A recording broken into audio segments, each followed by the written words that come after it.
নমস্কার বন্ধুরা, আশা করি ভালো আছেন। আবার চলে এসেছি নতুন একটি ভিডিওর সাথে। আজকের আলোচনার বিষয় হচ্ছে WH কোয়েশ্চেন। মানে এই W এবং H দিয়ে যে ধরনের কোয়েশ্চেন বোধক শব্দ তৈরি হয় এবং এগুলো দিয়ে কিভাবে প্রশ্ন করা হয় অন্যের সাথে। কারণ আপনি স্পিকিং করতে গেলে আপনাকে তো শুধু বললেই হবে না, আপনাকে প্রশ্ন করতে হবে। যদি আপনি প্রশ্ন করতে না জানেন তাহলে আপনি কিভাবে তার বিষয়ে জানবেন? ঠিক আছে? আপনার জিজ্ঞাসা করাই লাগতে পারে। আপনি কি করেন? কোথায় যাচ্ছেন? কি খেতে পছন্দ করেন?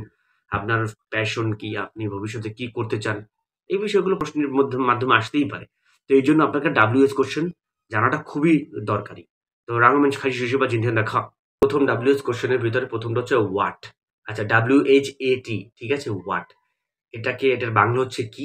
চাইনিজরা এটাকে বলে থাকে 什么,什么,什么 ঠিক আছে?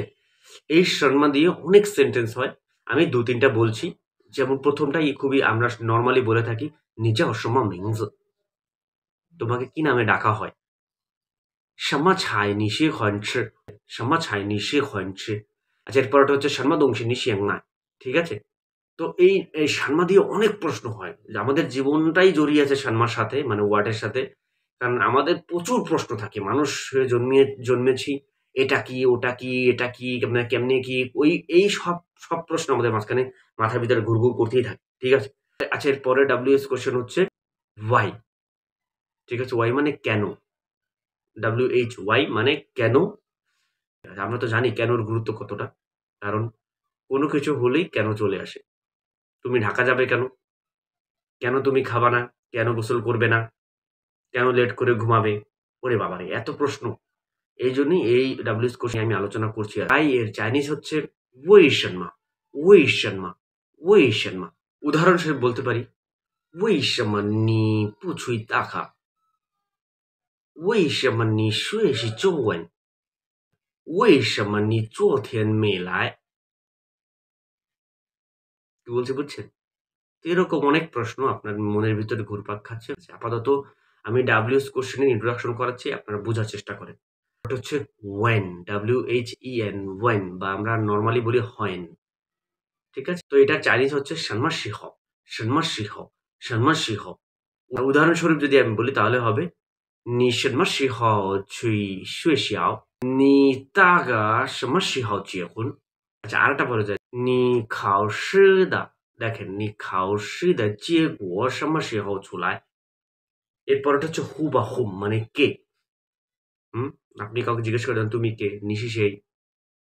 সে কে? 他是谁? বলতে পারেন 谁是吃了我的面条? 谁是吃了我的面条? 谁是偷了我的钱包? ঠিক আছে?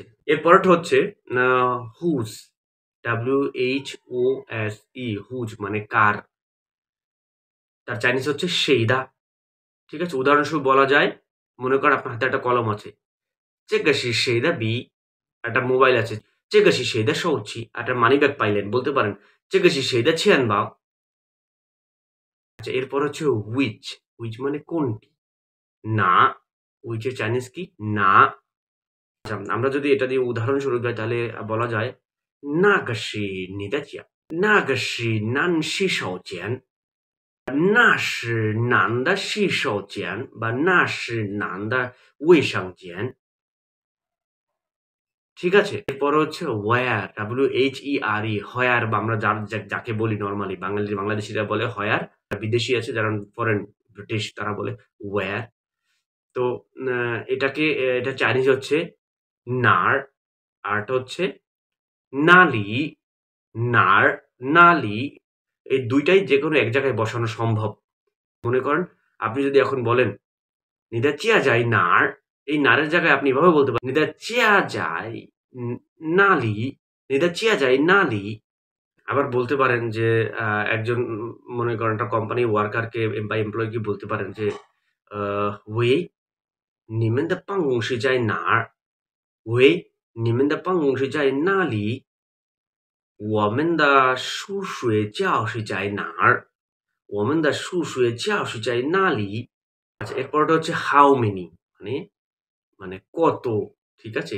how many কে ২ ভাবে চাইনিজে বলা হয়। এক হচ্ছে 几 আরেকটা হচ্ছে 多少 ঠিক আছে? জি মূলত সংখ্যাবোধক মানে ছোট সংখ্যার ক্ষেত্রে ১ থেকে ১০ এর ভিতরে বা ১ থেকে ১২ মানে অল্প কিছু বোঝানোর ক্ষেত্রে জি ইউজ হয়। আর আপনার বেশি অধিক বোঝাতে গেলে 多少 বলতে হয়। ঠিক আছে? আপনি বলতেই পারেন, 你家有几口人? এই যে জি, 你家有几口人? আবার বলতেন, 几点了? 现在是几点了? ওই যে জি মানে আপনার তো ১ থেকে ১২ মানে আপনি তো টাইমটাকে যে কাউন্ট করছেন ১ থেকে ১২ র ভিতরেই। এর থেকে তো মোর দ্যান যাচ্ছে না। তো এটা ছোট সংখ্যা। ছোট সংখ্যার ক্ষেত্রে জি দিয়ান মানে জি ইউজ করা যায়। ঠিক আছে? আবার বলা যায়, 你有几个书包? 你有几个书包? আচ্ছা এরপরে 多少 এর এক্সাম্পল এ আসেন।你们大学有多少学生? 你们大学有多少学生? ঠিক আছে? 这个火车站里有多少人? ঠিক আছে? কারণ একটা ট্রেনের ভিতরে তো অনেক বেশি মানুষ থাকবে। তার তুয়াশাও ইউজ করতে হবে। একটা স্কুল বা ইউনিভার্সিটির ভিতরে অনেক মানুষ থাকবে। এখানে তুয়াশাও ইউজ করতে হবে। তো বন্ধুরা আজকের টপিক এই পর্যন্তই। আমি শুধু WH কোয়েশ্চেন এর ইন্ট্রোডাকশন করাইলাম। আপনারা এই ক্লাসগুলো বারবার রিপিট করবেন, দেখবেন এবং বাসায় প্র্যাকটিস করবেন। আশা করি আমার ভিডিওর মাধ্যমে আপনাদের যথেষ্ট উপকার হচ্ছে বা হবে। আপনারা প্লিজ ভিডিওগুলো লাইক করবেন, কমেন্ট করবেন এবং শেয়ার করবেন বন্ধুদের মাঝখানে। আর any kind of improvement please আমাকে কমেন্ট করেন। আমাকে জানান যে এইভাবে করলে আরো বেটার হয়। তো ভালো থাকবেন, সুস্থ থাকবেন।